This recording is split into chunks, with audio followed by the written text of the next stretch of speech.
Now, as you see on the screen, this afternoon's panel is Navy assault helicopters in Vietnam, specifically focused on HAL-3, the Seawolves.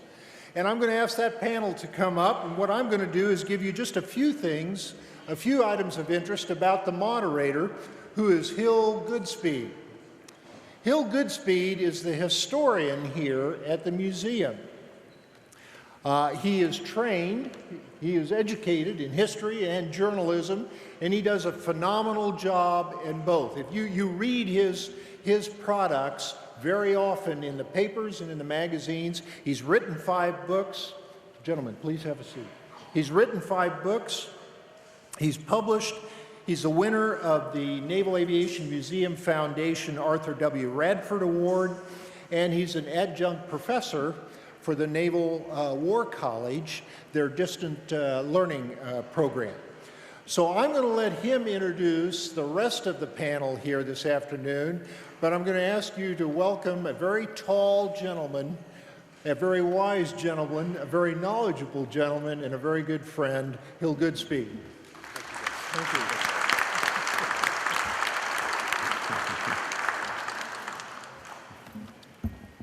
Thank you, ladies and gentlemen, and welcome to this afternoon's panel. I was told that I need to apologize to my panel because each panelist gets a gift, and it's a little tail hook. We tried to get a helicopter rotor, but they didn't have one, so. Thanks anyhow. So before I introduce the panel, just to give you a little background on today's topic. I recently had the opportunity to speak to an acquaintance of mine, retired Army Major General Carl McNair, who during the Vietnam War commanded the 121st Assault Helicopter Company.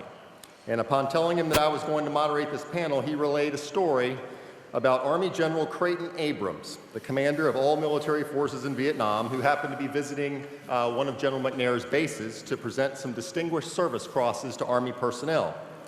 Now, Abrams was riding as a passenger in a Jeep on what passed as a flight line, and he noted a young man not wearing a cover, and he ordered his driver to pull over. Now, remember, Abrams had served under General George S. Patton in Europe during World War II, so he was tough, to say the least. So, questioning what he thought was a soldier about being out of uniform, he received a response that went something like this: "Sir, I'm not a soldier, I am a sailor and a Seawolf, and in the Navy we don't wear covers on the flight line." Abrams responded, "Very well, carry on," and proceeded on his way. As General McNair told me that story, it did not take long for it to make its way to Army units throughout Vietnam, and it is reflective of the pride that members of Helicopter Attack Squadron Light 3 took in themselves and their squadron. They were all volunteers, whether they were pilots or gunners, flying missions that were unique in naval aviation history. The first helicopter squadron of its type in the Navy, it was established and disestablished, not in a formal stateside ceremony, but in country, in the combat zone. This fact reflects a tenet of warfare. Oftentimes, emerging tactical situations and requirements give rise to concepts or weapons that may not have been envisioned. In short, necessity is the mother of invention. The Mekong Delta, the most productive agricultural region of South Vietnam and the most populous part of the nation, was the scene of concentrated Viet Cong and North Vietnamese Army activity, which used its web of waterways to infiltrate the region and move supplies and personnel. To counter this, the Navy initiated riverine operations, employing a fleet of amphibious vessels and armed river patrol boats that collectively became known as the Brown Water Navy. The Mekong Delta became a hotly contested arena of warfare, with these Navy small craft, SEALs, and Army forces engaging the enemy on a wide-ranging battlefield where danger lurked at every turn along a jungle-lined waterway. Close air support was key to successful operations, and after employing Army helicopters and detachments from existing Navy squadrons, the decision was made to create a dedicated Navy light attack helicopter squadron employing the UH-1 gunships against the enemy. Thus were born the Seawolves. The statistics from their operations between 1967 and 1972 speak for themselves. Over 130,000 flight hours on combat and logistical support missions, 1,530 medevac flights, and decorations in numbers that are amazing to behold. 5 Navy Crosses, 31 Silver Stars, 219 Distinguished Flying Crosses, and 156 awards of the Purple Heart, including 44 to Seawolves who made the ultimate sacrifice for their Navy and their nation. These numbers indeed tell a tale, but only through the words of those intrepid flight crews who were there can the full story of HAL 3 be told. So now I'll introduce the members of the panel today. I ask that you please hold your applause until all have been introduced, and you will find their impressive bios printed in your programs. First, we have Captain Dick Catone, Captain Gordon Peterson, Commander Bill Barnes, Commander Dick Barr, and Petty Officer William H. Charlie Johnson as he goes by. And I will say this, that in talking with all these aviators here and other HAL 3 members, to a man, they all tell me that it was gunners like Charlie that made HAL 3 what it was.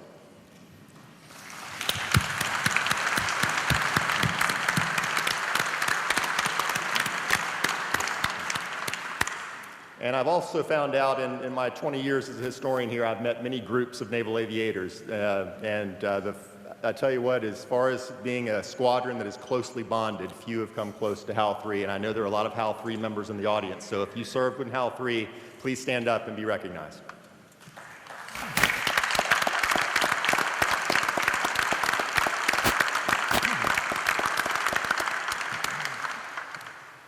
Okay, gentlemen, as I said, HAL 3 was an all-volunteer outfit. So going down the line here, how did you find out about the Seawolves, and what prompted you to volunteer to fly with HAL 3? In my case, my background is rather strange. Former enlisted, going through OCS, I had volunteered, qualified for SEAL training, and due to an administrative error on the part of BUPERS, I was sent to the USS Forrest B. Royal. I reapplied, and the CO enjoyed my production, I guess, because he put 4 upholds on me, held me hostage for 2 years. When we were in Vietnam on the gun line, I had an opportunity to land an Army gunship on our dash deck, and I talked to the XO, and I said, I want to go with these guys for a couple of days, and he said, go ahead.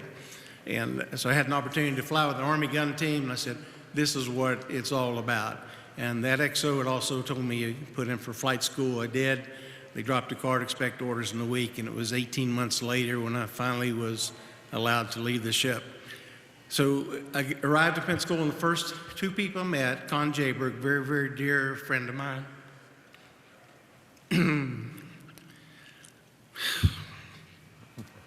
I'm sorry. He just passed away. And Bill Pressey, and they told me about HAL 3, and I said, that's what I want to do. And so my goal at that point in time, you know, in Pensacola was to do nothing more than to be a member of the Seawolves and HAL 3, and I look back on it as the crowning jewel in my entire naval career. Gordo? I'd just like to begin by expressing the appreciation from the Seawolves to the foundation, to the museum, the sponsors of this event for inviting us to be here. It's very sobering when you walk through these magnificent displays to realize that everything you flew in your Navy career is in a museum.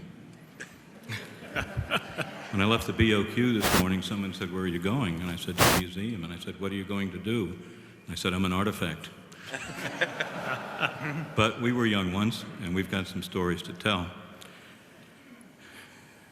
I was a senior at the Naval Academy, and at the Army-Navy game at the dinner that evening, I told my mother and father that I was going Navy Air. My mother started crying. And she said, promise me you'll fly low and slow, possibly thinking that would make for a softer impact. But I did not anticipate it, but I wound up flying very low and very slow, more than I ever dreamed. I went through flight school in 1968, 1969, and at that time, I received my wings within 12 months. I didn't think about HAL 3 because for the first 10 months of those 12 months, I was flying primarily T-28s. and I was more concerned with carrier qualification and advanced instrument training. And when I reported to HT8 at Ellison Field, I had a good cohort of my Naval Academy classmates. We had 25, 26 members of my class of 68 serve in the Seawolves, and class of 67 had about as many. And so it was really being talked up, and so it was word-of-mouth advertising that led me to the Seawolves. Fortunately, I was trained in the UH-1 during flight training, and got my first choice, which was the Seawolves. Went on to Army Gunnery School. 3 weeks later, I was in Vietnam on my first mission. Bill, how did you make your way to HAL 3? Well, I had aviation in my blood. My dad was Naval Aviator number 675. He flew Caproni bombers during the First World War.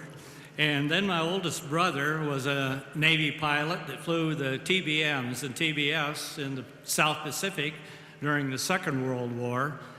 And by when Korea rolled around, all three of my brothers were in the military. So, you know, not only being in the military was important to me, but going to war. So in my first squadron, when the CIA or Air America came trying to recruit for Air America, I was very much interested in that program and flew up to Washington, D.C. from Norfolk and tried to join. But I didn't have enough fixed wing time. At that time, they were looking for people that had a lot of fixed wing and rotary wing time, so I had to postpone it. My next tour of duty was a flight instructor up here at Softly Field, primary flight instructor, and of course I couldn't join right away to go anywhere.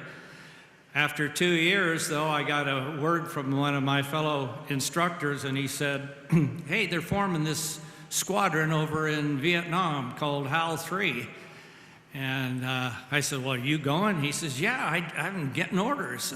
So I called my detailer and asked him if I could, if he would pull me out early to go to HAL 3, and he just kind of gave me the cold shoulder.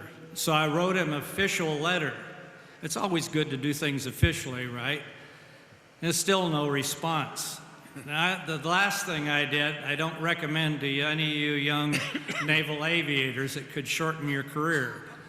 I wrote to the head of the detail department.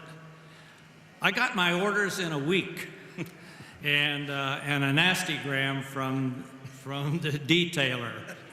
And 13 days after my daughter, excuse me, my daughter was born, I left for HAL 3. I'll calm down, don't worry about it. It was an emotional time. But that's my story, and I'm sticking to it. And Dick, how did you become a Seawolf? My story is not quite as complicated as Bill's, how I got to HAL 3, but again, I'd like to follow up what Gordy said, thanking the foundation, the sponsors, for letting us represent HAL 3 here. It's a real privilege. I was an AOC in 66, 67, got my commission the end of 66, and if you're old enough, you remember what was going on about that time. And I was in primary training out at Softly Field, and we had a weather stop one day, and they were showing some films, and they had an Army film of helicopter gunships in Vietnam. They were just getting started. They'd been over there for a while. They had made this film of gunships flying in Vietnam, and I looked at that film and I said, wow, that looks like something I really want to do. So I volunteered for helicopters and went through helicopter training, got my wings in February of 68, and signing day, or orders day, I guess it was, came out, and a good friend of mine, Randy Miller, and I both got orders to HAL 3, so we were really thrilled with that and went out and had a few beers and lived it up, and 2 months later we were in Vietnam, so that's how I got there.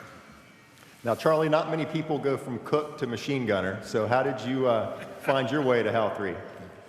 Well, I got my orders there when the squadron was first commissioned in country, and I was working in the 765th Consolidated Mess, a big Army mess hall there in Von Tau, and I did a lot of favors, like for Commander Jaybird. I got a load of supplies. You know, COMSHAW work always helps. And for the BOQ, and he said, "What can I do for you, Charlie?" Well, they didn't call me Charlie then. Butcher, he gave me that name. And I said, "Well, I'd like to fly." And he said, "Well, you're supposed to be a Code 9 rating or something like that, you know." And I said, "Well, you asked me what I wanted to do." He said, "Well, I'll tell you what, if you can get checked out as a plane captain, I'll let you fly." So I got a leave of absence from the mess hall there and went over to the flight line, told old Chief, Commander Jayberg said I could become a plane captain if I could get checked out. That old chief said, well, he kind of laughed, says, "Come here, guys." Called everybody over to, said, y'all got a black shoe here that wants to be an Airedale. Y'all check him out. So I had pretty good training. The guy from each division, like the hydraulics man, the electrical man, and so forth, that worked on the helicopters. And they'd take me around all day and drill me. I had personal training from each one of them, and so I took the plane captain test and aced it. So throwed it on the captain's desk. He said, "I guess you're serious about that." And so they let me start making the mail run flights twice a week out of Von Tau to the Dets and so forth. And on the way back one day, one of our planes had got shot down and was auto-rotated into a rice paddy. And we wanted us to go in and extract the guys. And we landed there, and I got out with my little M16 rifle and sprayed a tree line, and man, I was in the war already. I couldn't believe it. Here I am, a stew burner, out here in the war. And so they, anyhow, I wound up going out to the Det with Mr. Banford. Lieutenant Banford was, he was, at that time, he was in charge of the Det, I think, only lieutenant out there. It was, because it just opened up and so forth, and he left right after that, but I got started to being a door gunner. He sent me up, and Fred Mahana showed me how to shoot an M60 upside down on the left side and all of that stuff. And so I got certified as a door gunner, and that's my story.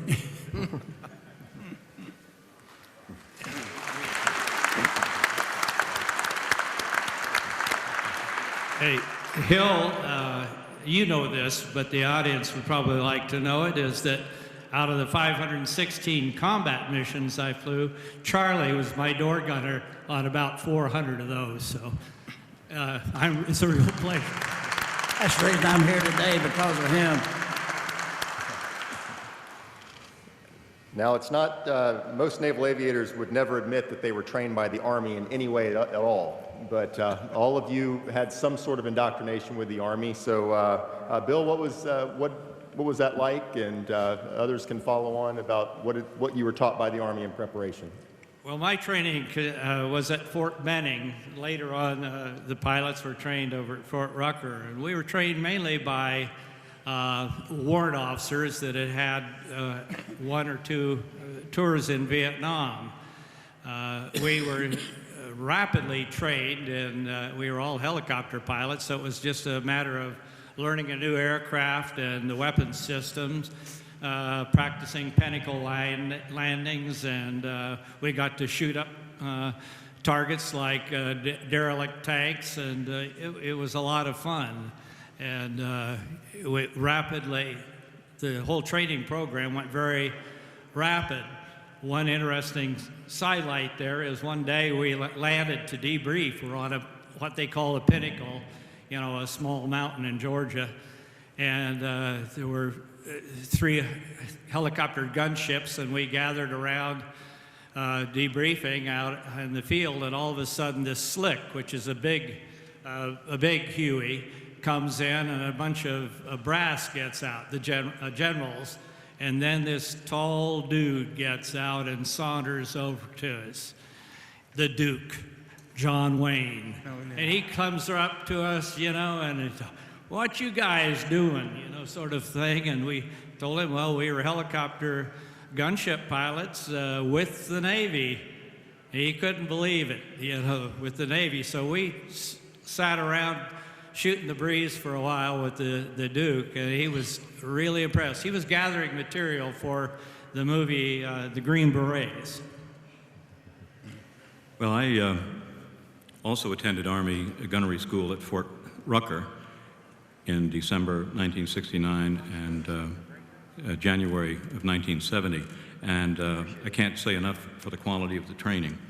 We flew predominantly with Army warrant officers during the initial weeks of our training.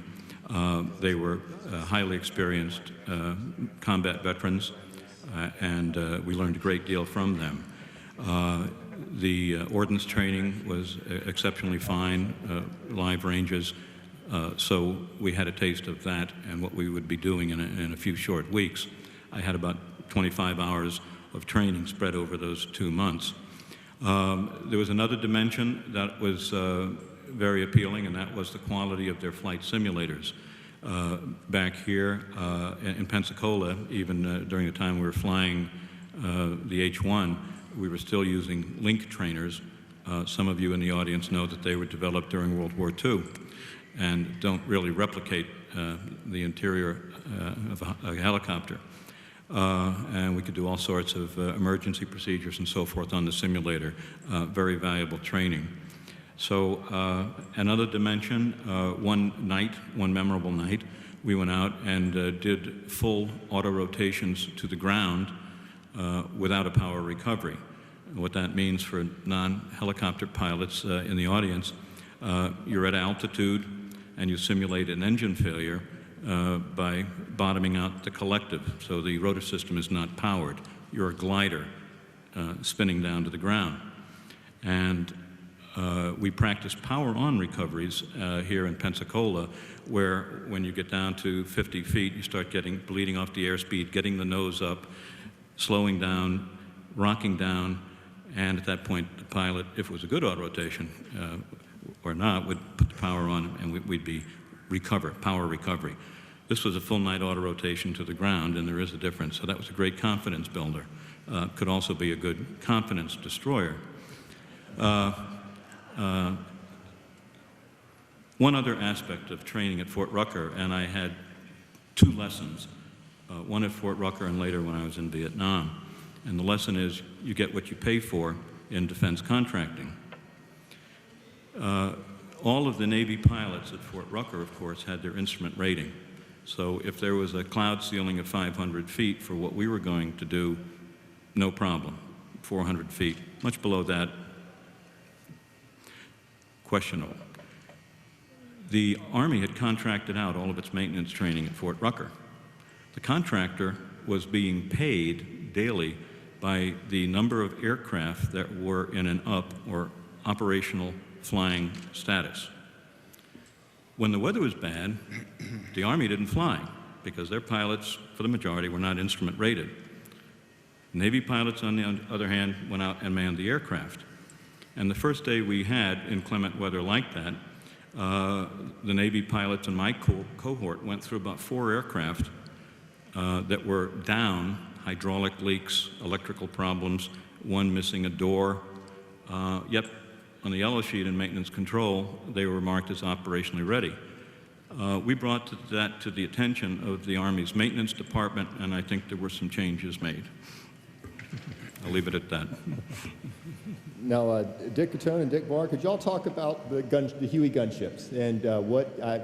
in my conversations with you, you really flew them at the extreme operational parameters. You had to balance weapon loads and fuel, and it was really some unorthodox operations with them and modifications to them. Our aircraft that we had were UH-1 Bravos. The Army was in the throes of transitioning from the Bravo model to the Charlie model. What's the difference? The Bravo model, the Lycoming engine was 1,100 shaft horsepower.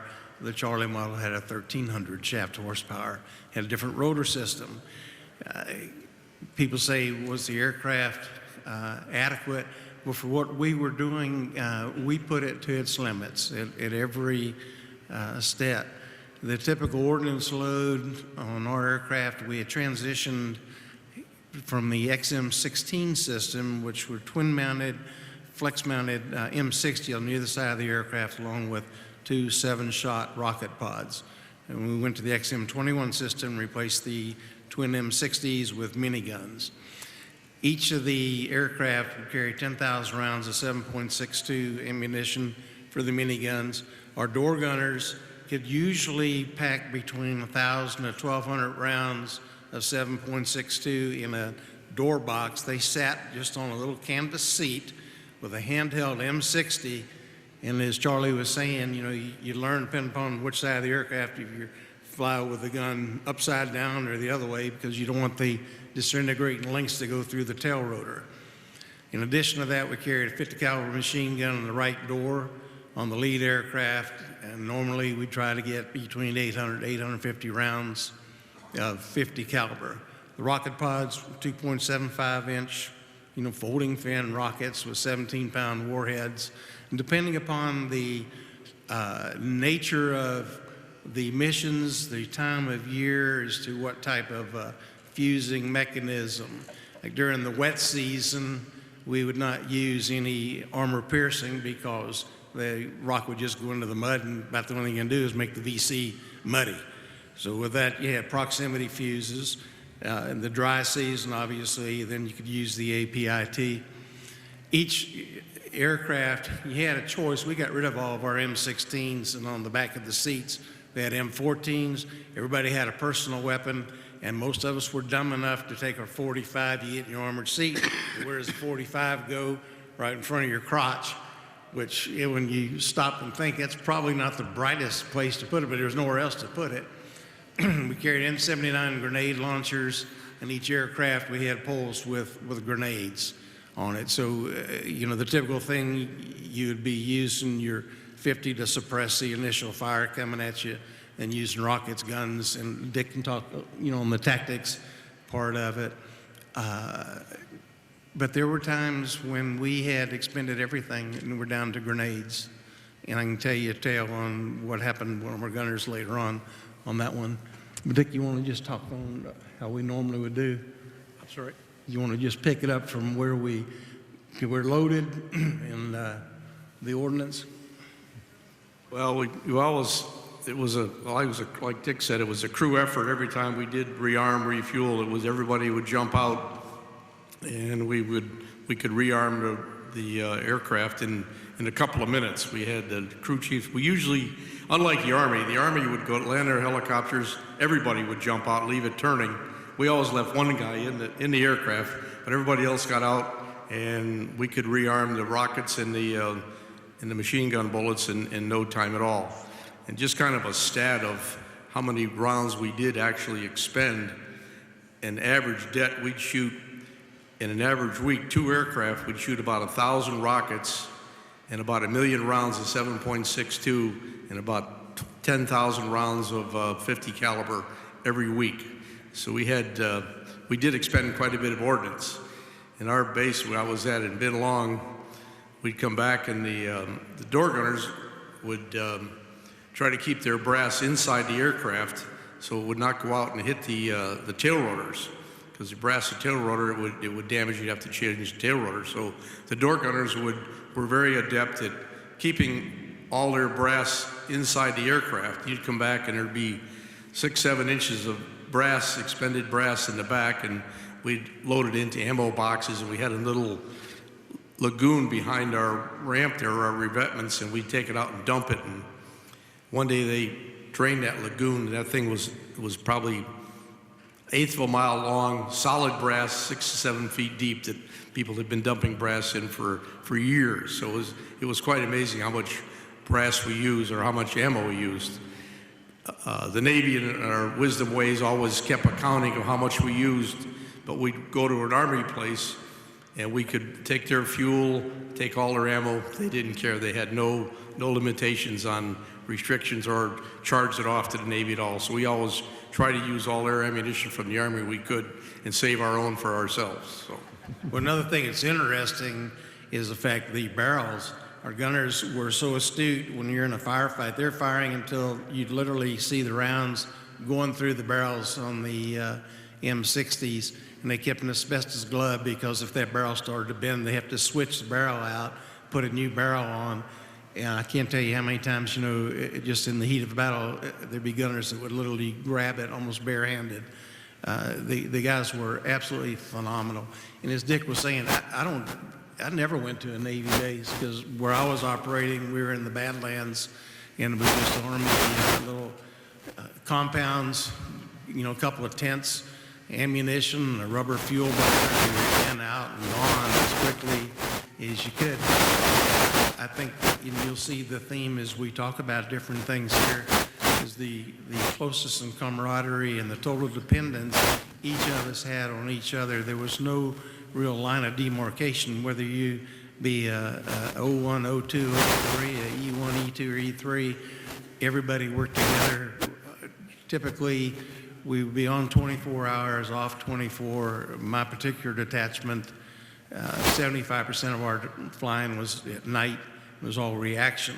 So in the daytime, we'd stand down, we'd literally field strip the aircraft, do dailies, turnarounds, cleaning the guns, cleaning the rocket tubes, so the aircraft would be ready to go, as soon as darkness came, because when it got dark, that's when the VC were moving, that's when the boats would be on patrol, the SEALs would be making the inserts, and the Special Forces would be on their operations. So you want to make sure you had a good aircraft to go at nighttime. One thing to add on to that, it was mentioned, I'm not sure it was mentioned earlier, sometimes some of our cadets were stationed on LSTs in the river and off the coast, and other times later on we had aircraft on the YRBMs, a berthing ship. And kind of an interesting fact that we could be sound asleep at night, middle of the night, the horn would go off, the 1MC would be scramble of Seawolves. You could be sound asleep, up, dressed. We had our boots were all zippered on the side. Jump in your flight suit, zipper up your boots. The fire team lead would go up and get the brief where we were going to go. The co-pilot would jump in the aircraft. The crew chiefs would arm the aircraft with the rockets, get the blade untied, and get the aircraft started. And by the time the fire team lead would arrive, we'd have the airplane up to speed. And that whole evolution from the sound asleep to in the air was less than 3 minutes. So you were sometimes flying, you were still half asleep before you got in the air and didn't know what was going on. But it was a pretty fast reaction. We could get in the air and do what needed to be done. And Charlie, I know we're talking about all sorts of weapons that were used, and you used most all of them, but you were telling me about one time with flying with Bill, you did a little bowling with a unique little weapons drop. What was, relay that story to the audience. The great bowling story. We run out of rockets. Bill did. He ran out of rockets. He said, well, what we're going to, we'll just take it with a grenade. And said, Charlie, get you a grenade. And so I got a big old Willie Peter frag and stepped out on the pylon, and he got down in the rice paddy with rice all over the skids, and went right at the building. And I just leaned out the door, stepped out on the pylon, and just like bowling, I just bowled it, and it bounced once in the yard, went right in the door. And just as it did, a guy stuck his head around the door. That's the only guy I know I killed over there. He didn't make it. Any of his Padres inside didn't either, But that's That's a true story. And the thing about the ammunition hitting my bullet hitting my ammunition box exploded is not really so. It was a cook-off on my gun. It got me because I pulled it back in too quick, laid it across my lap, and bow, cook-off, and they got a piece of shrapnel in my leg. So I shot my own self to get my Purple Heart. I'd like to touch upon those remarks. Charlie's here as a door gunner, and we, of course, had twin rocket pods. We could fire those individually, salvo, if you had to. But you know, they were designed for launch from aircraft with a much higher flying speed. And you know, we're tooling around about 90 knots, even on a rocket run was our max airspeed. And so the 50 caliber door gun for me was very often the weapon of choice, particularly when we had troops in contact, SEALs, provincial reconnaissance units, ARVN, Army. It didn't matter who. You call, we haul, and we were there. Touching upon getting ready, at my det we slept in our flight suits, in our boots, because it would save us about 30 seconds. And one of the squadrons reports the average for 1 month was 10 to 11 minutes from scramble to on target, because our detachments were geographically dispersed, and so we knew our area of operations like our own neighborhood. And our 50 caliber door gunners, our M60 door gunners, would literally be putting rounds down within yards, not tens of yards, but within yards if necessary. And there were instances like that, and that's why I considered my main battery to be my door gunners. The question of the UH-1 Huey, we had a discussion beforehand. Was it an ideal platform? In my mind, it was a well-suited platform. The UH-1 Bravo, the ones we flew were hand-me-downs from the Army. They were high time. We had very limited avionics. We had no navigational aids, instrument navigational aids in the Delta. Everything was VFR, even when it was IFR. But it was kind of like slipping on an old loafer. The way our maintenance men, our gunners, maintained those aircraft, one pilot described them as our secret weapon, the mysterious way they kept those aircraft in the air. Some of the maintenance evolutions could be an all-hands evolution. If we were changing rotor blades, for example, we try to find a cherry picker, something that looks like a forklift that you'd use to lift up wooden crates, and that made a pretty good lift for a rotor blade if you put mattresses on it. And typically, all of the officers and enlisted men in our detachment would turn to change rotor blades because it was more than just a couple of men could handle. I think the limiting factor, and the one where we needed to be very conscious about, was the fine balance between weight and power. We flew our aircraft not at max gross weight, but over max gross weight many times. I flew off the LST down at Det 1 for 1 month, and there we took on less fuel because of the complexities associated with lifting off and diving on the deck. We couldn't be fully loaded. I served on a detachment, Det 2, that protected the Long Tau shipping channel leading to Saigon, which was an inland port, and one of our primary missions was to protect the special interest ships transiting to Saigon from the South China Sea. So we had 2 runways. They were PSP runways. They were not very long, but they were long enough for us to take off fully loaded, full fuel, full ammo. We couldn't air taxi. We kind of slithered and skid out of our revetments and lined up, and then we made what's known as a running takeoff, so we could gain the benefit of transitional lift and kind of claw our way into the air. So that was good, unless you had to do an emergency medevac, and there's no one else there, and what are you going to do? Well, I was on one of those, and we got in okay, chopped our way down more or less, but getting out was another issue, and the only way to do it with the wounded we had on board was to jettison the rocket pods. it was more important to save those men's lives. So if I had a different Huey, I'd like a little larger engine. 2 would be better. Now, Bill and Charlie, you were in HAL 3 during the Tet Offensive when that occurred. Pretty exciting times in Vietnam, to say the least. What are your memories of serving during Tet? It's the first meal of the first day is what TET stands for, and it's the Chinese or Vietnam New Year's celebration. It's the biggest celebration in all of Vietnam. There was no exception in 1967 because back in October, the North Vietnamese and the South Vietnamese armies had the governments had agreed that they would honor the Tet and have a one-week celebration from the 27th of January till the 3rd of February of '68. It didn't bode well with a lot of us, and the reason being is we'd gone through that drill before.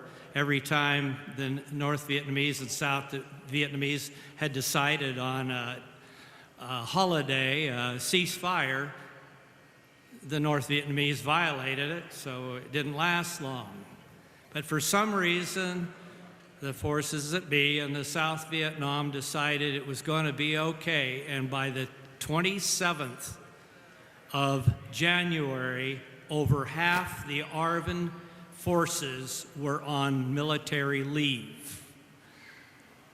That's astounding to be during a war, to stop a war for that length of time. Now, the holiday started on the 27th, but people were going away to grandma's house or whatever in their rickshaws and bicycles or walking. So really, a lot of the little towns were almost isolated. Evacuated, I guess would be a better term. So I think you could understand that when we flew our regular patrols during those time frames and not being able to fire, we might be a little bit irritated.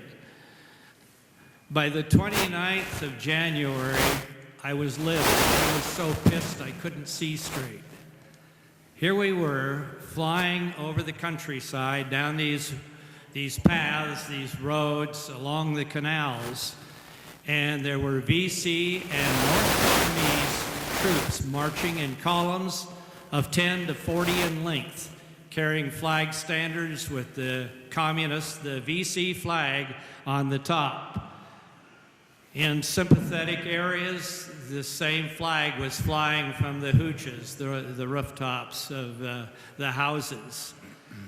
And I kind of reached, by the end of that patrol, close to dusk, a point that I said, okay, I'm going to see if I can't start a war going here. So I had my wingman cover me, and I went down. I flew right over the top of one of this long column and hovered right next to a hooch. My door gunner reached out and snatched the VC flag off of the standard flying the flagpole. And I made a point of flying right back, the flag trailing out of not one round was fired. It was doubly frustrating because we repeatedly asked to interdict this traffic one way or another just by firing warning shots or rockets ahead of these columns. Not at them, just try to deter them. But the River Division commanders' hands were tied and they would deny it every time. That was the bad news. So the next day when we're flying the same patrol, in the morning at 9:45, we got word that the truce has been violated by the North Vietnamese, and we could now go back to being in war. It took me about a nanosecond to find 9 sand pans that were in the wrong area, and we sank them, and we really felt good. But we went home and we back to the Garrett County and landed, and we're all slapping each other on the back. You know, we're out there to kill people, and we're finally getting to do that sort of thing. Well, I went to bed around 2200 that evening. Oh, that's 10 o'clock for some of the civilians here. Anyhow, went to bed, and at 4:43, scramble, scramble, scramble the Seawolves. We did our thing. We were off in 5 minutes. In that particular scenario, I launched. I'm the fire team lead. I berthed with the officer in charge of the detachment. I was number 2. And so he went to CIC, and while my wingman was joining me, we got our briefing and our vector to Travin. So we headed to Travin. They were under siege, and by the time we got there, they said, "No, you've got to go to downtown. I mean to Vin Long. It's really, the field is falling there. They've got some real big problems. So that's about a 40-mile hitch up there. So what I did was offload some ordnance into the perimeter of the town that we drove in, head back to the Garrett. We refueled, rearmed, headed up to Vin Long. To say it's about 40 miles. When we got there, it was unbelievable. It was like the 4th of July. There were rockets going every which way. There was machine gun fire going up and down. You could tell which the enemy was because they used green tracers and we used red. There were parachute flares drifting down there, and it looked like something I later saw in Apocalypse Now. It was crazy. I asked where they wanted our ordnance laid down. They said right along the runway on one side, told me where, and we laid it in there and made a couple of other runs. I asked where he wanted the next strike. He says, well, they're inside, they're in the field, anywhere outside the runway you could lay down ordnance. So we made a couple more runs, and then we were out of ammo, so I requested permission to land and rearm. And he says, well, half of the runway is owned by the VC. You're going to have to go at the far end, down the eastern end, and land. So we pulled down into a hover and air taxied to the last revetment to refuel and rearm. I told Charlie and the other gunner and my wingman to make sure their gunners just got out of the helicopter and went aft and shot anything that moved. So I'm sitting there and a beautiful light show coming, these flares coming down, mortars coming in. You know, when they hit a rice paddy, you got a nice fountain going up, and little tracers whipping by the cockpit there. I'm sitting there with an M16 across my lap, pointed out the right window, and the co-pilot, he has one pointed out the left. And we're trying, the sphincter was getting a little tight about that time. I'm calling up to I think it was an Air Force pilot at the time. It was CNC, Command and Control. And I said, where the hell is this? We're receiving fire. Where's it coming from? And I said, will you kick out another flare? So he kicked out a parachute flare, and it slowly comes down, and you could look out over this field and see some shadows. And he says, there's nothing out there. There's just a bunch of white mice. That was the slang term for the Vietnamese National Police. They wore a uniform that was a white shirt and blue pants. So moments later, as that flare drifted towards me, I said, son of a bitch, it's the white mice. There's what they're firing at us. And I called immediately for an airstrike, so we got a front seat view of a Army helicopter gunship coming in from right to left and strafing the field where the white mice were. We had finished refueling, rearmed, and took out of there, and I don't remember to this day whether we laid our ordnance there, but we were sent again down to Provin to the town itself was under siege, a really bad situation, and we were really firing right into the perimeter of the town itself. All of a sudden I get hit. Well, not me personally, but the helicopter got hit, and we didn't know how bad it was, so I had to divert the fire team back to the Garrett County. We landed, refueled, rearmed,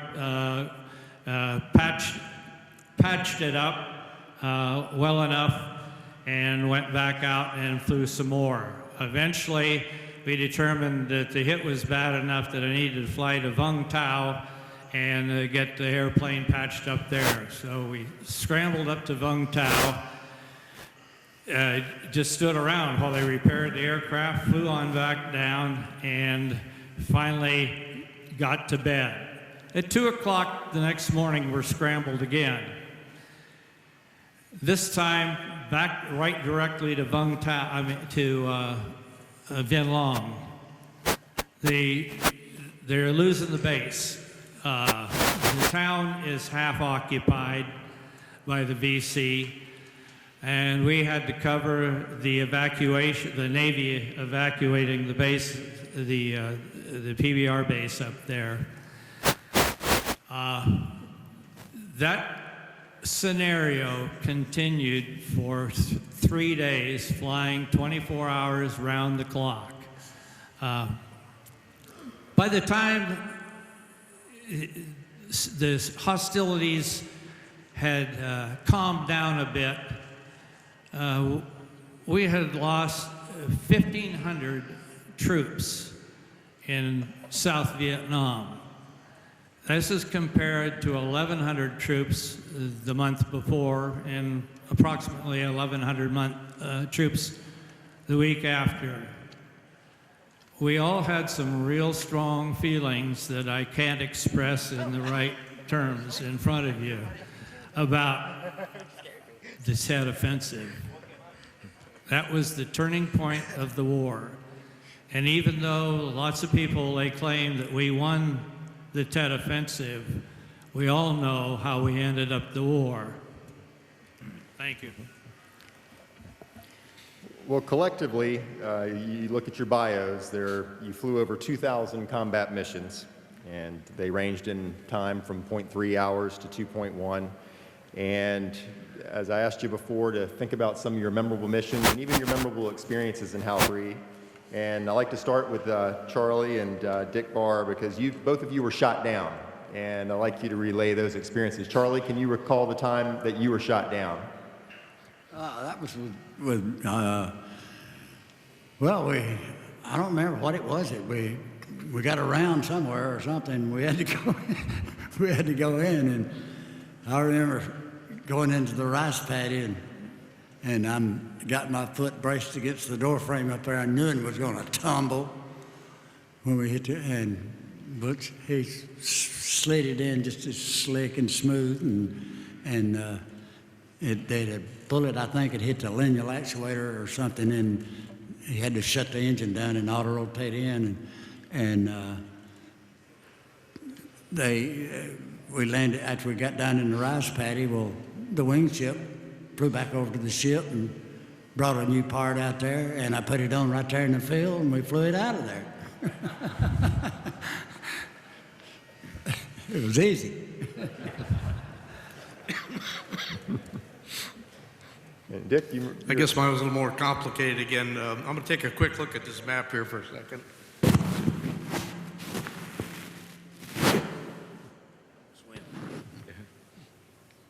I guess if you look at the delta up there and you see the Cambodian border where the yellow line comes down where it hits the sea down there, the Gulf of Siam it's called. Well, this is in March of '69, my 11th month in country. There was getting an infiltration of NVA and BC were coming through Cambodia into Vietnam and along that border. And there's a canal called the Vente Canal. It runs from a little town called Hatien right on the coast, ran up to where the Mekong River intersects at a place called Chow Duck. Well, they had assigned our platoon of SEALs I was at Vinh Long at the time. That was our main base. Well, they had assigned our SEAL platoon from Vinh Long to go up along the Cambodian border and check for infiltration. Well, the SEALs got up there and they decided that they needed some more support, so our detachment moved up to Hatien, and we lived in tents up there, and we got a shower when it rained, and we ate sea rats, and we got all our fuel by 55-gallon drums. They'd bring it in and we'd pump it out. We trade our empty drums for ice so we could keep the beer cold. So it was a pretty austere living up there. But what we would do is we'd take the SEALs out at night and fly along we'd strip the birds down to all the ordnance was gone. We'd strip the birds down to empty. We'd load in 14 SEALs and 2 birds. We'd fly up along the canal. Of course, we're talking the delta. It's as flat as a table you can see for 50 miles. So what we would do is what we call false inserts. And we'd fly along and we'd come down to a hover, stay there about 15 seconds, take off again and go up and do it about 5 times. Well, somewhere along that 5 times, the SEALs would jump out, and then they would set up their ambush sites. And we'd go back, and of course, then we'd load up all our ammunition and rockets again, and we'd be loaded, and we'd stand by. And if they got contact, which they couldn't handle, they would call us, and we'd go up and put an airstrike in on the enemy. Well, on the 22nd of March, which is my birthday, we were sitting down on the beach one day, and sitting there, and the SEALs were down there. We were sitting around having a couple of beers and talking, and the sniper for the platoon, a guy named Petty Officer R.J. Thomas, had a sniper rifle out, and he was sitting there. He was shooting seagulls at 600 yards with his sniper rifle, and we were watching. I mean, it seemed like he would shoot, and it seemed like 10 seconds later, and all of a sudden, a seagull would fall over on a post. Well, anyway, the next day, we were going to go out on a patrol, and R.J. Thomas came down and he said, "Sir, can I go along? There's a mountain up right on the Cambodian border that Nui Dayang is the name of the mountain." And he said, there's a reported 4.2 millimeter mortar on top of the mountain. The NVA or the VC had this mortar, which is capable of hitting down in the Hatien area. So I said, sure, jump in. I was the fire team lead at the time. And I said, jump in, we'll do a normal patrol. We'll get light enough, we'll climb up to 3,000 feet. He had his stabilized binoculars with him, and I said, you can look down on the mountain and see what you can see. Well, this Nui Dayang mountain was a pocket full of caves. It had a whole bunch of caves in it. And we'd normally put a strike in there, and we usually almost always get fire back. So I went up that day, we did our patrol all the way up to Chow Duck and came back. And I said, we'll put a strike in on the mountain, and then we'll climb up to the top, and RJ can look at the mortar position. Well, we rolled in, and we took pretty heavy fire from the mountain. And my wingman, Randy Miller, took a couple of hits in his aircraft. So we went back to Hatien, and there were nothing serious. As Dick Catone said, the door gunners would file them out, put some beer cans on it, and put a couple of staples in there, and that was patched the hole. So we said, let's rearm and refuel, we'll go back out again. And we loaded up and went up there, and we rolled in. I was the lead aircraft, and normally what you do is you fly in the aircraft. If you're going to set up your brake, if you're going to brake to the left, your wingman sits about 500 to 1,000 yards behind you, and as you brake and you finish your gun run, your rocket run, you brake, and then he rolls in, and then he's covering your brake. Well, the first pass in, we came in, and the whole world lit up on us. And we did not know at the time, but an NVA battalion had moved into Nui Dayang Mountain. and they had 51 cals and everything else you could imagine, and the whole world lit up on us firing, and I was about maybe 500 feet, and the 51 cal hit the engine in the aircraft, and the aircraft pitched to the left, and all the gauges started unwinding, and I called my wingman and I said, "We're hit, we're going in," and he said, "I'll cover you." And of course, Gordy was talking about auto rotations. Well, as we were saying, we were way overweight to start with, and we were pretty low. And I attempted to do an auto rotation as best we could, but we were so heavy and so low. We came down, it was a dry rice paddy at the time. We came down, and on the way down, my co-pilot took a round and got hit, and I got shot through the leg and got my heel shot off. And we came down, I attempted an auto rotation, and we hit the ground flat, and we bounced in the air, and the aircraft went over upside down.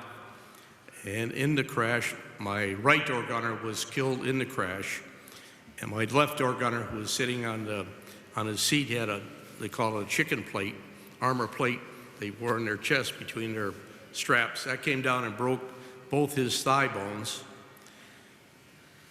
I went forward, hit the rocket sight with my head, and was knocked unconscious.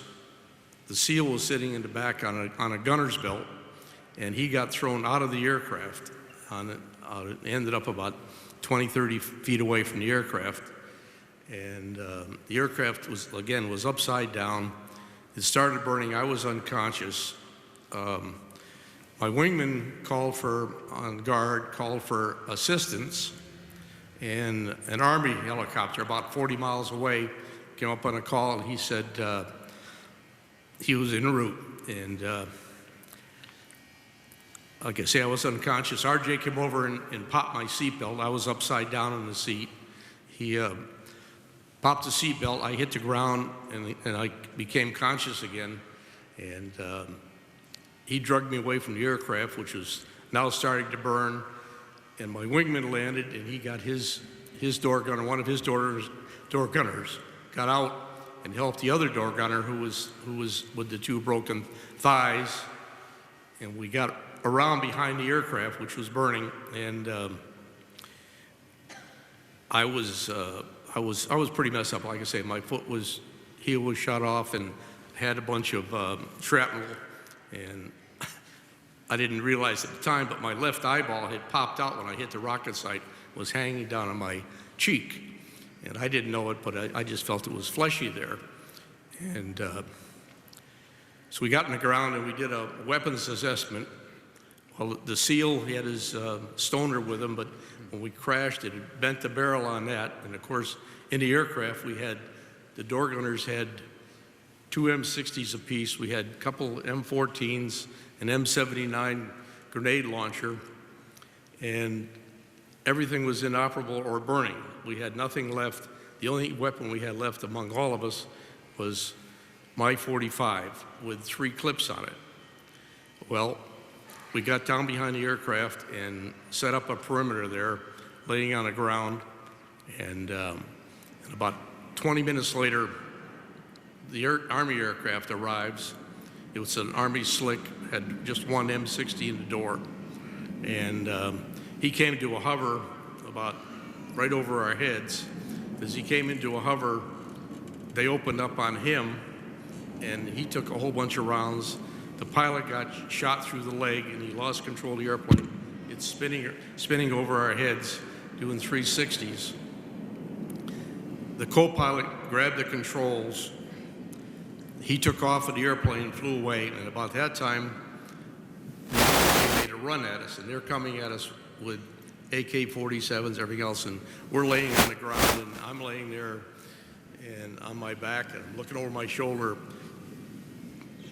and R.J. Thomas had the .45, and obviously I told you the story about his marksmanship. Well, he could shoot a .45 as well as he could shoot his sniper rifle, and he had 32 rounds, and he killed 27 NVA with it.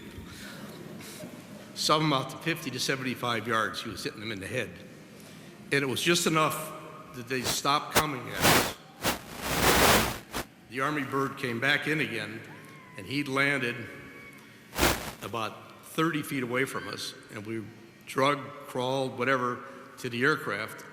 We all got in the aircraft, except for RJ was still on the ground, and 3 more guys, NBA, came running at him from the side at the aircraft with AK-47s, and the pilot who was shot stuck his M16 out the window. He killed 2 of them with the M16. The 3rd guy ran right in front of the helicopter, 10 feet in front of the helicopter with an AK-47.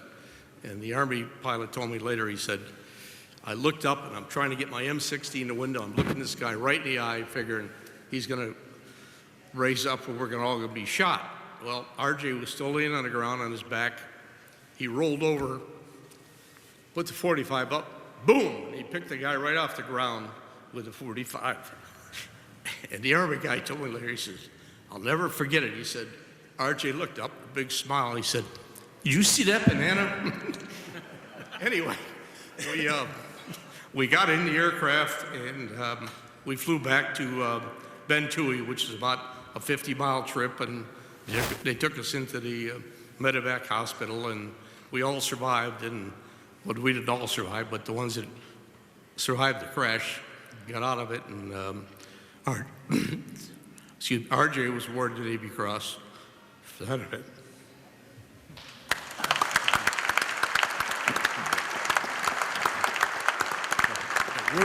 Worthy of note, Dick petitioned the Navy to go back. He's the only pilot that was allowed to go back to HAL 3. You know, our gunners were allowed to extend.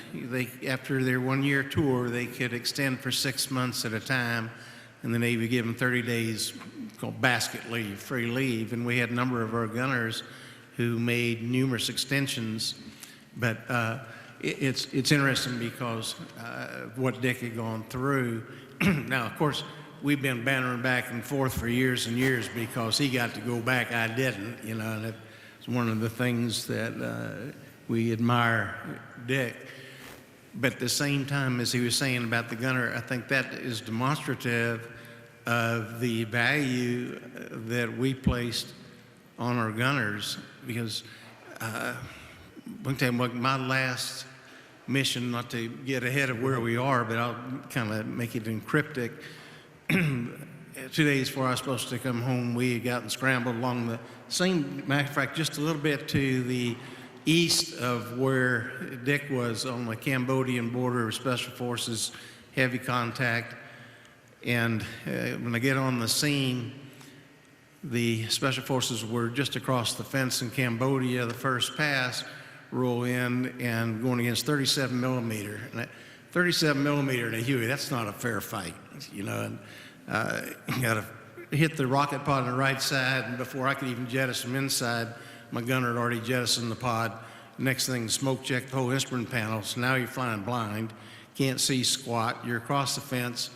My wingman left. He got scared. Well, fortunately, 2 of our other buddies that had gone through all the training with me, flat school, Fort Rucker, we went in together. We were all supposed to go home together. They were nearby at Muckwa rearming and refueling and heard what was going on, so they immediately came out. Well, now I'm pissed. You know, I figured, you know, aircraft shot, my wingman left, so we're pressing the attack. You know, just figure, by God, we're going to keep on, which is not the smartest thing in the world, but fortunately we were able to suppress the fire of the Special Forces. We were able to draw back without getting wounded. When I got back, our operational commander recalled me and I landed. I had 2 days left. He handed me a beer and said, that's it. You know, there's an epilogue to this that if time permits, we can address it, but I just wanted to reiterate the value of having that gunner, you know, with you at all times. And these kids were, and they were all kids, 17, 18 years old. You know, I mean, none of us were very old, a typical detachment. since we didn't really address that, we 8 pilots, 8 gunners. The ONC usually was a lieutenant commander, you know, probably a second or third tour type person. The rest of us were all nuggets. The value of us all being nuggets, you know, is live fast, die young, or what you don't know won't hurt you, and it just was a way of life. You never stopped to think about, is this dangerous? No, it was just, hey, we're all out here, you know, having a good time. You know, the more you can fire, the better it is. And coming back, like Dick said, it's not uncommon to come back and you're patching sometimes 30, 40, 50 holes in your aircraft. And we literally would use beer cans, because the Army, fortunately, they had these little, called a Class 6 store. Some of the artillery bases, they'd fly Budweiser and Schlitz with formaldehyde in. We'd stop, and after, you know, in the daytime when you're light because you've already expended all your ammo, and you pick up Budweiser, Schlitz, and Mateus was $1 a bottle. And so, you know, you had to have something. So when you got through with your flying day, then it was time to enjoy life a bit. And if I will, I'll interject one of the little, well, I got too many party ones, but one in particular, we had worked all night long in supporting the SEALs, because typically we would do a VR in the daytime, visual recon of the respective insert point. And the particular SEALs that we had an ex-NBA guy, his name was Ah. Ah looked like Swiss cheese. He'd been shot so many times. Ah would put on an a North Vietnamese uniform and make the insert. The way the insert was done, be a Boston Whaler, and a UDT guy would take the SEALs. You have 8 SEALs, and all go into a village. All would go in where the VC were meeting, get the intel. In the meantime, the SEALs would surround the perimeter, firefight, and if all went well, they could get rid of the bad guys and get out. This one particular time, though, it was a bit more than they expected. It was around 50 uniform NBA, 8 SEALs, and we were at the extraction point orbiting when we get the call. They were in a horrendous firefight. And as was mentioned, we had no nav aids and the other thing, we had no radar altimeters in the aircraft. And skids in the grass in daytime is one thing. Skids in the grass at nighttime, it brings on a whole new venue. But I can recall the first pass coming in, told my buddy, who was Gary Gray, God rest his soul, and I said, gee, pop a smoke. Of course, he pops one. Well, the bad guys are listening. They popped one. They weren't, 15 meters apart. But as was mentioned earlier, what was nice in a fair fight, the good guys had red tracers, the bad guys had green ones. So if you want to know if you're in the right area, you just wait until you get, you're welcome aboard with the green tracers. So we rolled in the second time and used just the handheld M60s and the 50. He said, G did, call me Cartoon, and he said, G did, Cartoon, I want some effing rockets. Put your head down. And we did. We were able to successfully get them out. See the epilogue, when we got back to the little compound, we were living in a Vietnamese compound, and it was time to break out the Mateus, the Budweiser, the Schlitz, and our ONC had some gin. The only casualty we had that night, our buddy Wu, who's not with us right now, he's back out in California, we couldn't find him. He got lost somewhere in the compound and wound up underneath somebody else's hooch. But it was one of those nights where the operational commander was very understanding. I said, we need to stand down because of all that we had been through. And I said, unless, it's World War III, the SEALs aren't going back out, we're locked in for the night. So that's just one of, there's lots and lots of the battle side, and then a lot of the fun things. Time permitting, we can hit more of those. And Gordo, what about some of your memories of missions? Well, I'm not going to try to attempt to top those unless it's at a bar and I've had a few drinks, and I'll make something up. But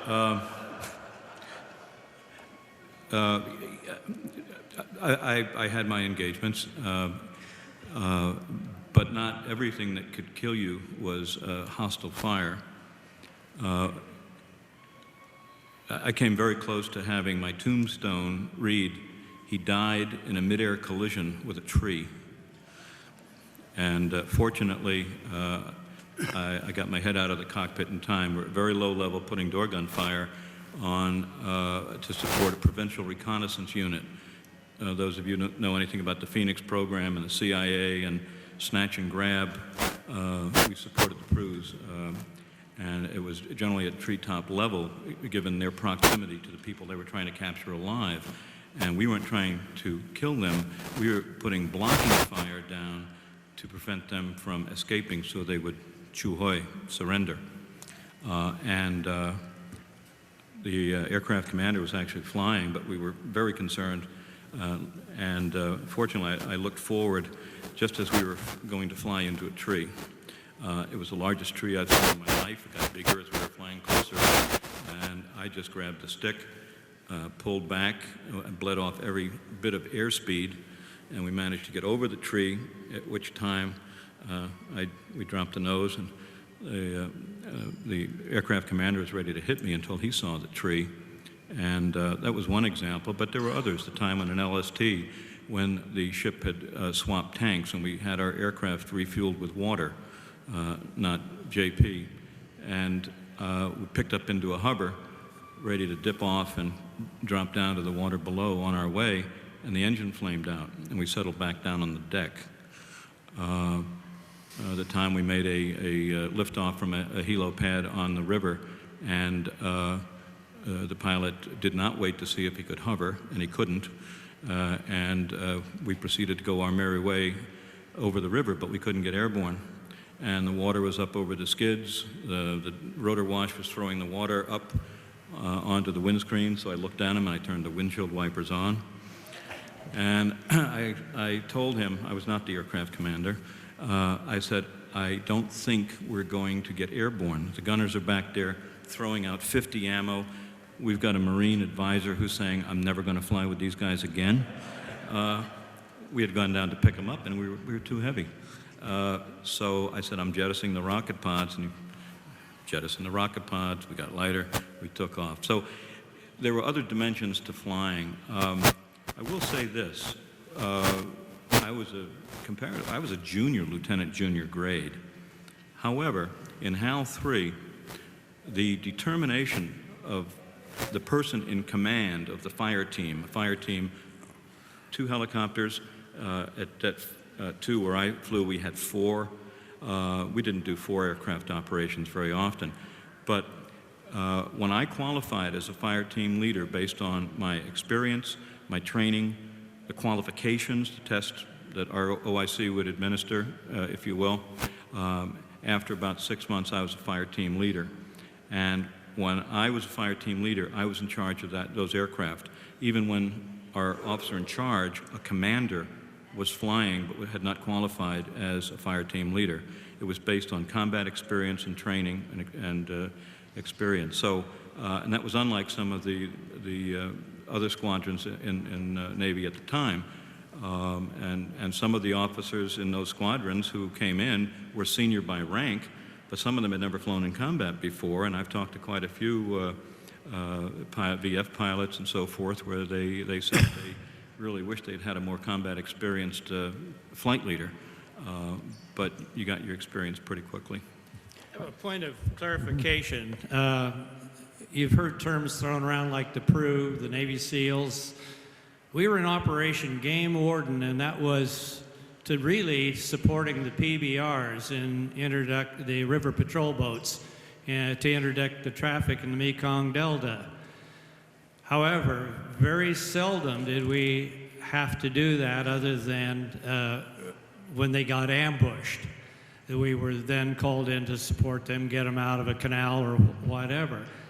The majority of the scrambles in Det 4 while I was there was #1 for the small Army outposts where they had 1 or 3 Army advisors there for the Vietnamese in a little triangular shaped compound out of the middle of nowhere.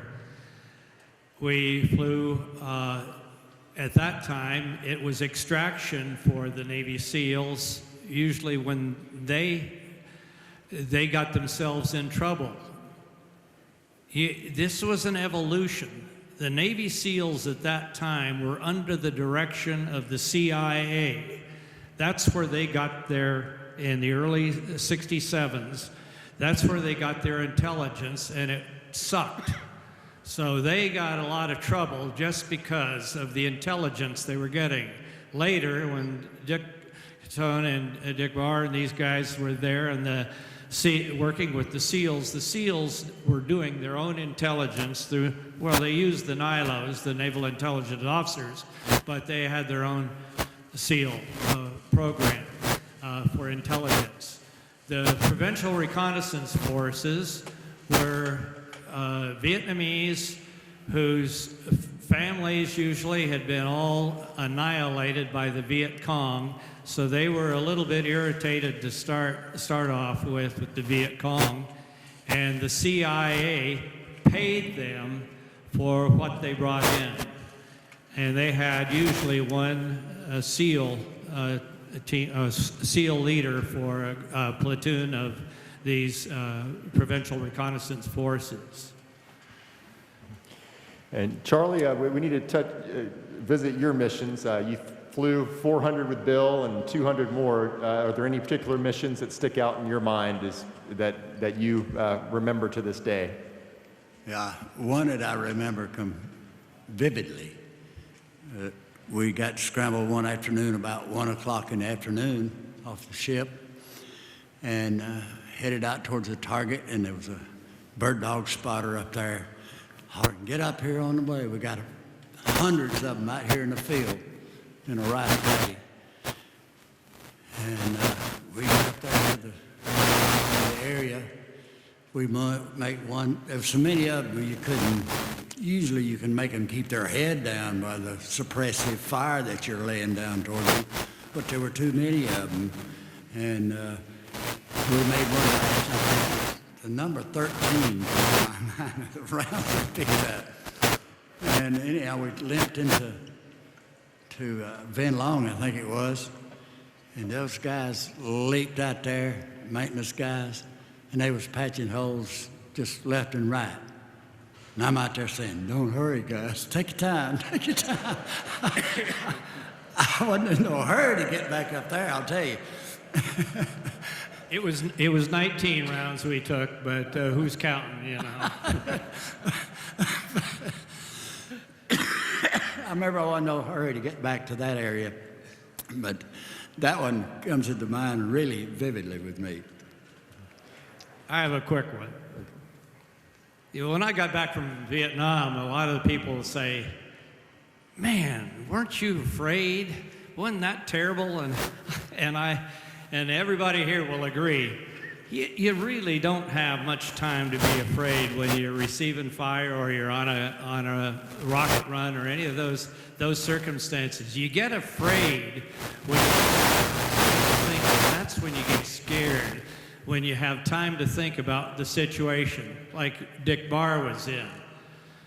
One day we got scrambled to cover the PBRs that were being ambushed in a canal by Ben Trey. And we went in there and were able to lay down enough ordnance that they got out, and we needed to go into Ben Trey Airfield to land, refuel, and rearm. And we had joined up with another fire team at that point.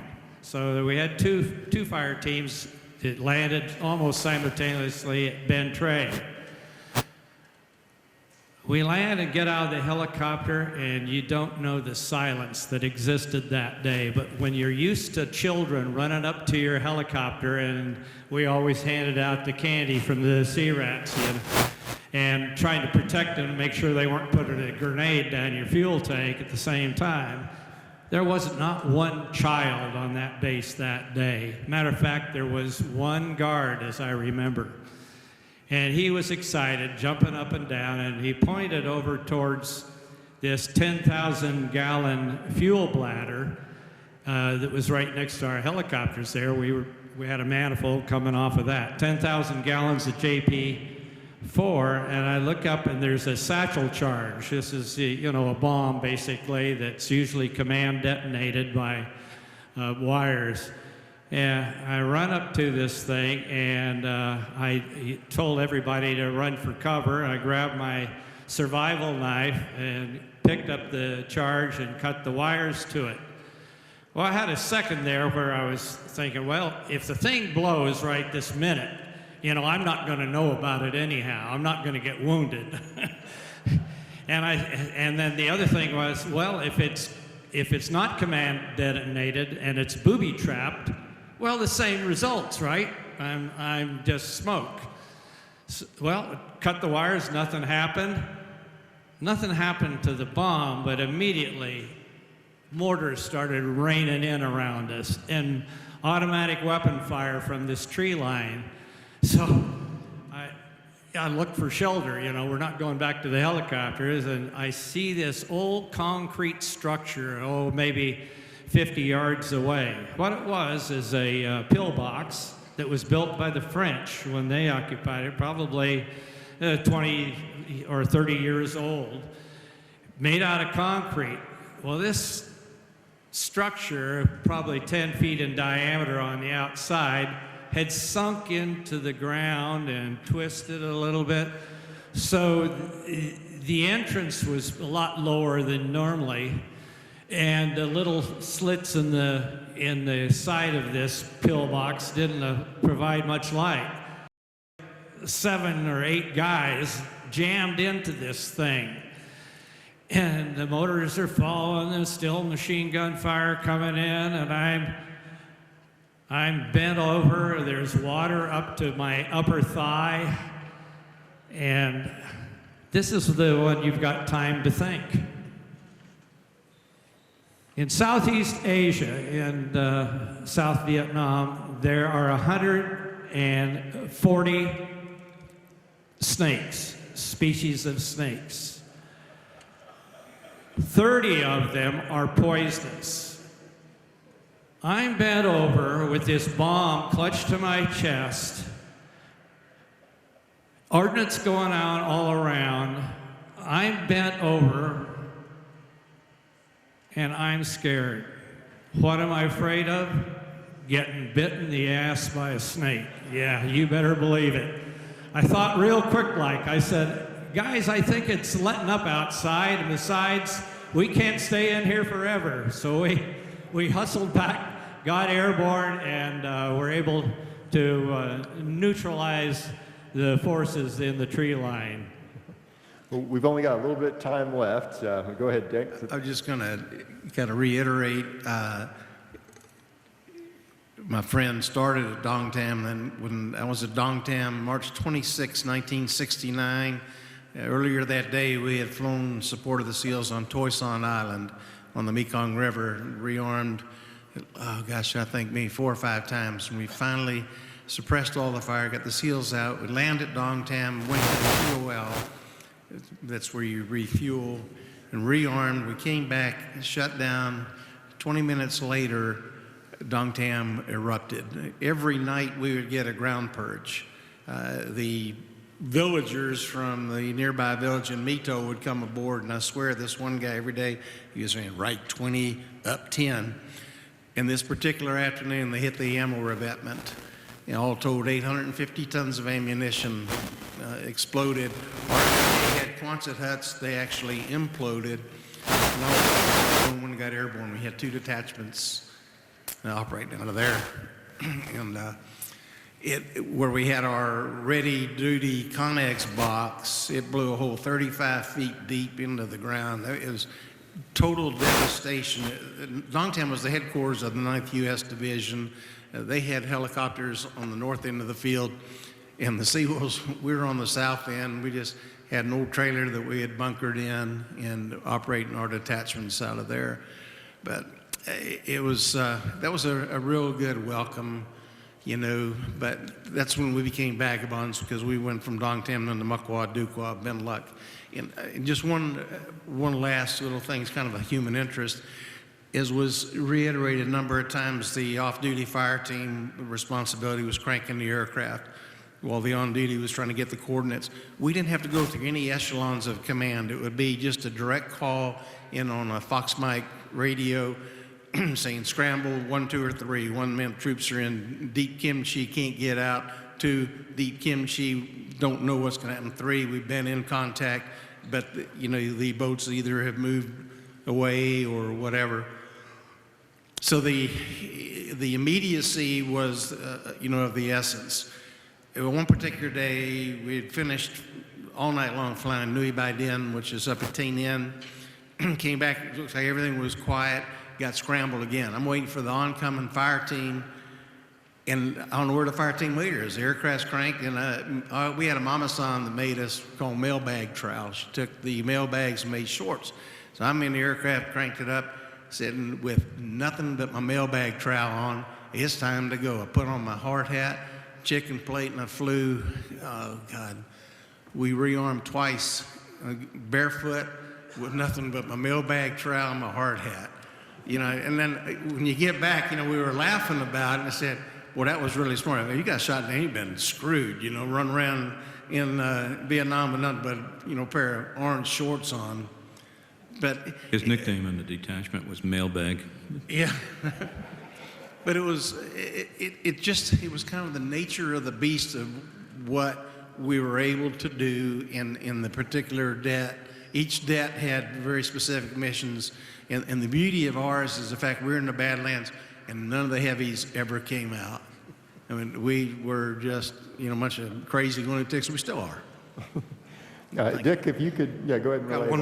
One more There We Were story, and I think I'd just like to relate this to one of the finest displays of airmanship I was involved with over there in like August of '68. I'd been there about 3 months, still a co-pilot, and we were short on FTLs. A lot of our experienced people had left, and we brought in a Lieutenant Jimmy Walker to be a temporary fire team lead for our detachment. And by the way, Jim Walker just passed away here in Missouri about a month ago, and he'll be buried here at Fort Barrancas on the 21st. 21st of Anyway, Jim we were all flying with Jim. I was his co-pilot. Jim was the fire team lead. And we were out on a routine patrol, and we got a call. There was a Navy oiler coming up the Mekong River. And if you look at the map, I can't see if you can see it up there, but we mentioned the name Bin Long. We were the oiler was about 5 miles from Bin Long, and it was like a 300-foot oiler coming up, bringing fuel supplies up for the swift boats and the PBR boats. And he was coming up, and he came kind of through a little bottleneck in the river. He had to make a turn. As he made the turn, the tree line was full of VC, and they opened up on this oiler.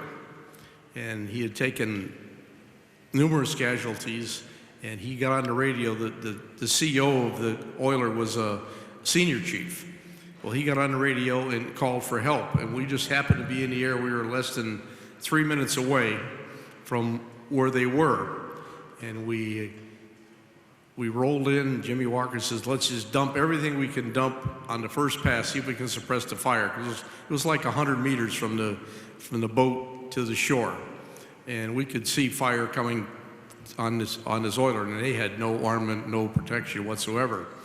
And we made the one pass, and the captain of the oiler called up and he said, I have a very serious casualty. He said, we've got to get a medevac off here if we can get them off any way possible. Well, Jimmy Walker looked, and there was masts and antennas, and there was nowhere to land on this oiler. So Jimmy said, I think if you get him up on the bow, we have enough room, we can pick him off the bow. Now you have to envision this oiler is going up the river at about 5 or 6 knots moving.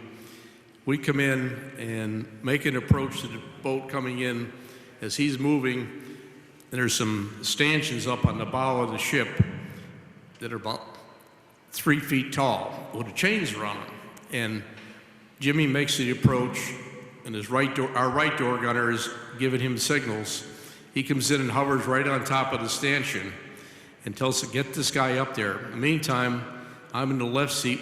I turn off the guns for the right side, and we're firing to the left side, and my left door gunner, he's firing his machine gun. I'm firing the two M16s from the co-pilot's seat. And we're hovering along, and right in the middle of this evolution, they start mortaring us. And literally, the mortars were coming down through the rotor blades, and they were hitting the water, and huge explosions going off all around us in the water. And I said, this is really getting interesting. And they got the guy up into the helicopter, and we're getting ready to lift out of there. And Jimmy starts lifting up, and our right door gunner, Barry Reluda, he said, Mr. Walker, don't move, he says. The toe of the skid is underneath the chain. He said, don't lift up. So he backed them off, talked them down, and got underneath the skid, out from underneath the stanchion and the chain. We flew back to Bin Long, which is only like 3 minutes away. We had the crew standing by there, and we rearmed, refueled, came back up, and put another strike in. He's still taking fire as he's going up the river. And in the meantime, one of the other jets had been in Bin Long getting some maintenance of one bird. So they joined the fray, and we had what we really did was we set up 2 birds on scene all the time, 1 bird going back to rearm. And this went on for about 45 minutes, and we just really saved the boat, really. And the last pass, we had a little break in the action. We came back up, and I guess the BC had decided they'd had enough, and about 30 of them broke across the rice paddy running, and we just rolled in with the machine guns, and I think we got every one of them. But again, Jimmy Walker was awarded the Navy Cross for that evolution, but it was quite a feat. Well, I'd like to just conclude with one question for everybody. Before we do that, Dick, you were relaying today, you really flew with the Seawolves up until literally the last minute you were going to leave Vietnam. So if you could relay that story and I forgot about that. We were talking about this the other day. My second tour, I was leaving and getting ready to leave, and they brought me back to the squadron to be the squadron tactics officer. And I spent my last 3 months back there, and nobody liked that. Everybody liked to be out on debt, but the CEO, Captain Mulcahy, said, no, you got to come back. We need you to be the tactics officer. So I did that. I had no choice, I guess. And 3 days before I was supposed to leave country, he said, okay, you're grounded for your last 3 days. You can't fly anymore. I said, Skipper, I got to fly. No, he said, you can't. Well, before you left Vietnam, then you had to go to Saigon. You had to take a urine test before you could get out of country and get all your paper processed. Well, so we flew. One of the deaths was in town from Ben Luck, which was not far from Saigon. And they said, we'll give you a ride up to Saigon. You can do your testing. You can stay with us for 2 days, and then we'll fly you up to Tan Son Nhut. You can get your freedom flight home. Okay. So I do that, and I go back to Ben Luck. Well, the day I'm going to leave, they're going to fly me to Saigon. And they said, oh, while you're here, we need an FTL check. One of the guys needs to be checked out to be an FTL. Would you do that before you left?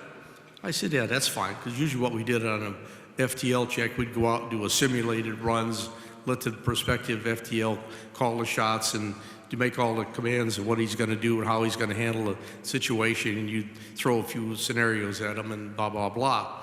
Well, anyway, we take off. We start this simulated FTL check. Well, we get in a firefight. So we go out. There was some Army guys in contact, so we go out and support these guys. Well, we ended up doing 3 hot turnarounds. And I'm looking at my watch saying, I got to leave. So literally, we finally had 3 hot turnarounds, and I had an hour to get to Saigon and leave country. So on the way from the airport, from Ben Luck, I'm changing out of my flight suit into my khakis. I get to Tan Son Nhut. In an hour, I was on my way back home. So it was right to the last minute. And just a few years ago, I told Captain Mulcahy, I was sending him an email, and I said, Skipper, I said, I got to tell you this story. Because I said, you had me there for a while, and I said, but I got you. And I explained what happened. And he came back and he said, I'd expect nothing less. So it was right to the end. I got my last licks in. I'm going to ask your indulgence, Hill, and the audience, is because I saved my most important story for last. We've talked about our door gunners, and I'd like to relate a story. It's about a young aviation ordnanceman, third class, Jim Wall. So flash forward 19 years, I'm the senior editor for the Navy League Sea Power magazine. It's April. And the Washington Post ran a very profound column with respect to a Marine Corps sniper who had passed away. He was one of the Marines' most accomplished snipers in Vietnam. And there was a throwaway line in the article that stuck in my mind as I read it. And it said that Vietnam was largely a war without heroes. And I said something comparable, that is a crock. Because those of us on this panel, those of you in this room who have served, know the heroes. But I was in a position to do something about it because I could write an article. And we were putting our Memorial Day, the May issue, to bed, and I decided to write a page-one editorial salute to Jim Wall. And I headlined it, "The War Without Heroes." In October 1970, Jim Wall was flying with my detachment up at Det 2. He had reported there some months earlier. 20-year-old Texan, left a wife and a young baby. When he was going through SEER school, Survival, Escape, Resistance, Evasion School, he actually snuck an American flag into the compound when we were captured to be abused and pinned it to a post in the compound. That was Jim Wall. In this mission in October, his fire team came under heavy fire. He was suppressing it with his door gun, and the aircraft was hit multiple times. And one round hit the fuel crossover line beneath the aircraft. It was made of aluminum. Wasn't going to stop around, so the aircraft is streaming fuel. And then Jim, who's leaning out, firing to suppress the fire, took a round under his arm, passed up into his shoulder blades, missed his vital organs. But the problem was he was bleeding out. Terry Meeks, the door gunner, stripped off Jim's chicken plate and tried to find the wound to get a compress on it. Fortunately, there were just a couple of clicks north of our small naval support detachment, and we did have a small dispensary there with a Lieutenant Commander, Dr. Spence, physician. Clint Davey flew the aircraft back, landed, and within a minute of landing, ran out of fuel. But they had the ambulance waiting. They got Jim in, and it took him and immediately began blood transfusions. When he came out of unconsciousness, his first question was, "How is Terry?" His other door gunner.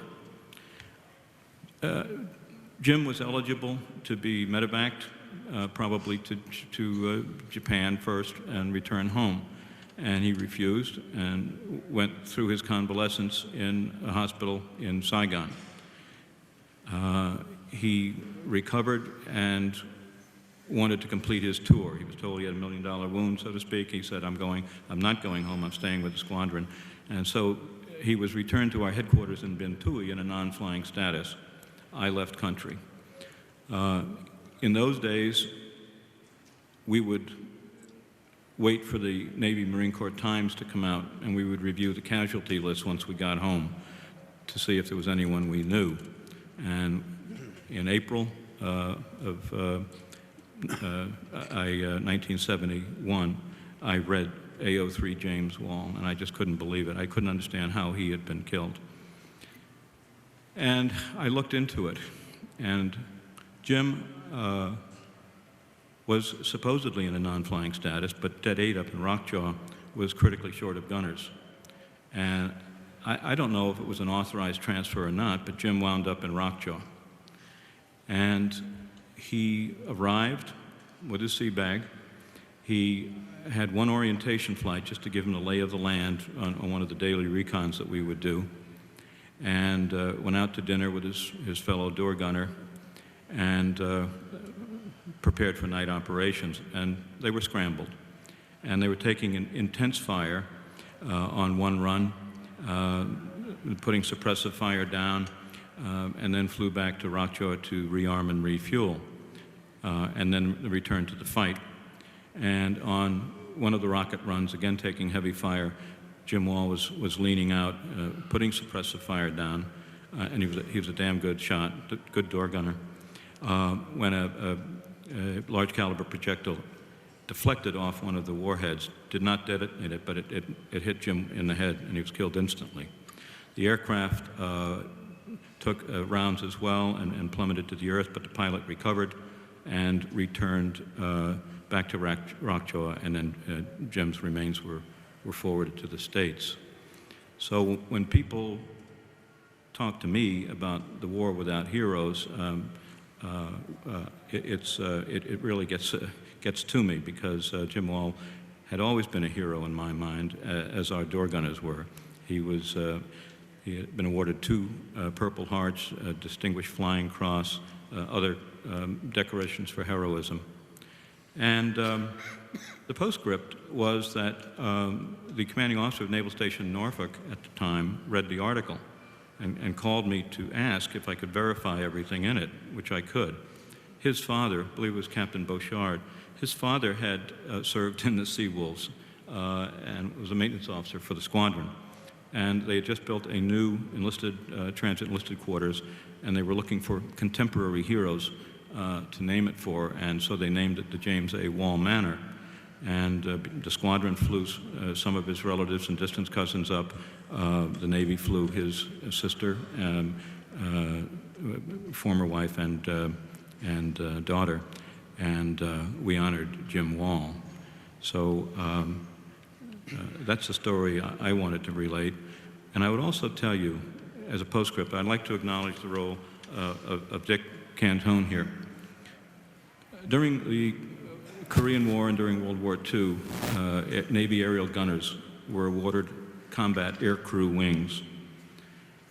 And we began an effort, and Dick led this charge for many years, to have our door gunners authorized to wear Navy combat aircrew wings.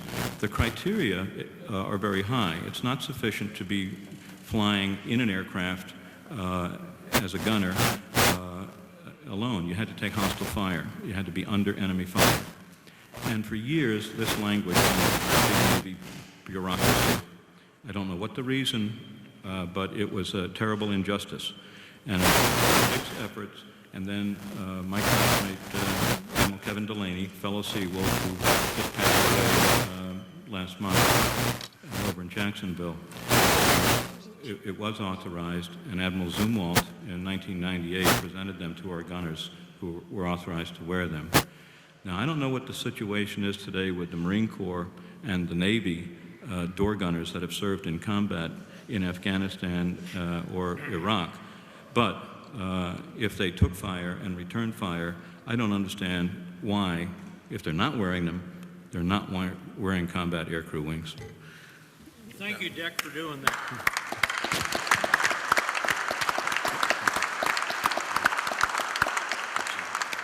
Well, ladies and gentlemen, nothing more that I could ask could capture the essence of what HAL 3 was all about than that story you just shared, Gordo. But I want to appreciate that. I appreciate all 5 of you being here. We have time for a few questions, if you'd like to center. Does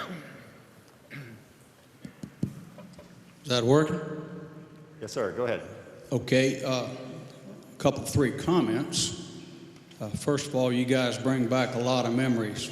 Rockjaw had the greatest shrimp I've ever had. Dong Tam was the only runway in South Vietnam that ran north-south. For a bird dog pilot, that was not good. It was a 90-degree crosswind. My second tour, I flew Hueys, which allowed me to gain a little more respect for what you guys did. In '68, I was an Army bird dog pilot, flying out of Venlong, Kowloon, Chowduck, Seven Sisters, Swamp Fox. No, I was 3-5. Swamp Fox 35. 47 years ago, January, the night of Tet, I was the duty officer at Vin Long. At 12 minutes after 3 in the morning, we got hit with about 300 rounds of mortars. 3 battalions hit us, and you guys saved our asses. I didn't think I'd see the sun come up. They were in the revetments, it was hand to hand, and you guys were out there fighting, and the next morning at first light, we still got 500 or 600 hanging on the concertina wire. You guys took off and chased them.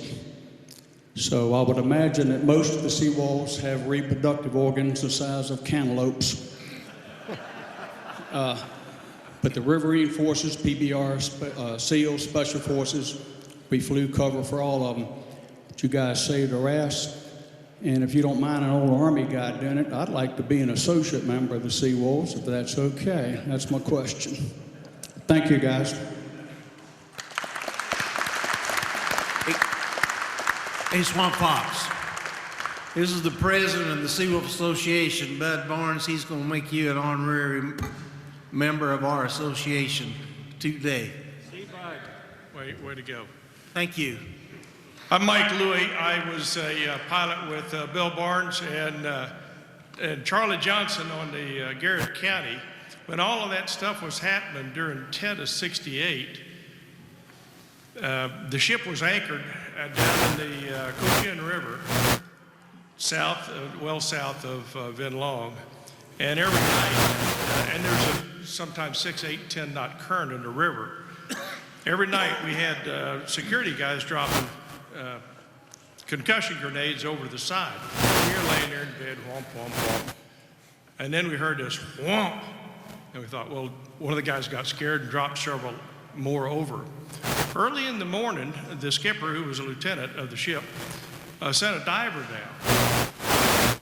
The diver found a 200-pound bag of plastic explosives with a primer that had gone off, but not the plastic. You're talking about a near miss, buddy. That was a near miss. The whole ship would have gone down. Couldn't got anything off of it and stuff like that. So, near miss. You have time for one more question. I'm Colonel Brock Wells from Foley, Alabama, Army. And I just want to thank you all for talking about the Army helicopter pilots that you met in Vietnam.